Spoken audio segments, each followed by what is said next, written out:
Hello everyone, back again with some more thrift store finds over the weekend, and not from the bins, so not the usual fare.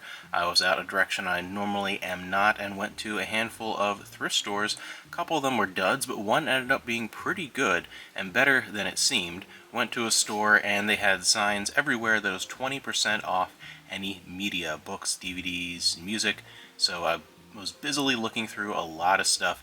And at first, really, there was not much there, and it was very disappointing, but I found a few books, and then things got better. Found Elizabeth Peters' Borrower of the Night,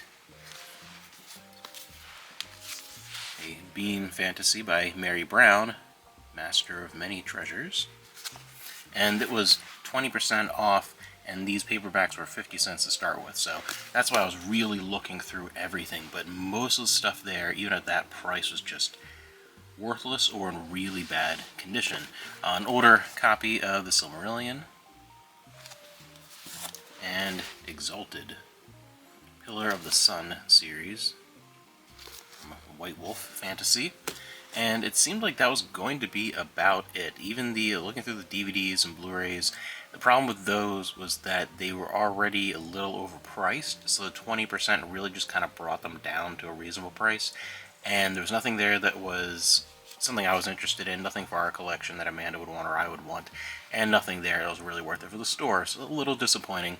Went upstairs, and there's a section there where they have some more expensive type stuff, things that are either individually priced or behind a case, and I asked the lady, does the media count in the case? Thinking it definitely doesn't. It never does. And she's like, I don't think so, but let me check one for you. And so she scans one just to see, and she goes, oh, I didn't think they would come up. They were coming up 20% off.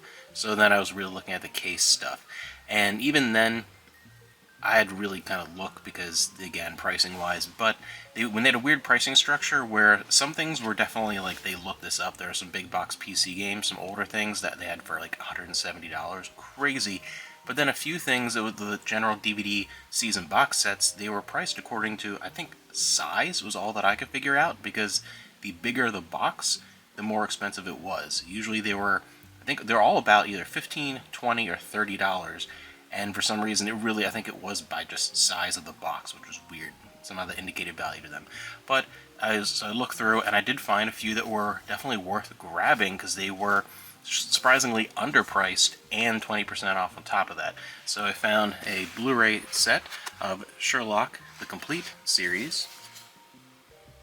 So the entire thing on Blu-ray, that was definitely worth grabbing. It was already kind of on the fence at the full price, and then 20% off was definitely a good grab for the store. And another one that kind of surprised me as being a good grab for the store, because I thought it'd be worth a little bit less than it was, is Seventh Heaven, the complete series box set. The entire thing of Seventh Heaven, and it was already, pretty decently priced on 20% off. I looked through all the discs just to double check because there's so much there. That was definitely worth grabbing for the store. So I was very excited that it turned out to be a little bit better. And then I grabbed one other one. We have the Avengers. No, not the Marvel Avengers. The 60s British spy series, the Avengers. And this is an interesting set that I've never seen before. It's the complete Emma Peel mega set. So it is 51 episodes focusing on one character, Diana Rigg.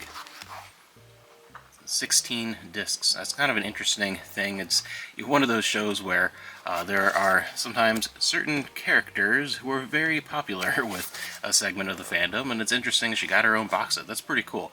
So that was an interesting find.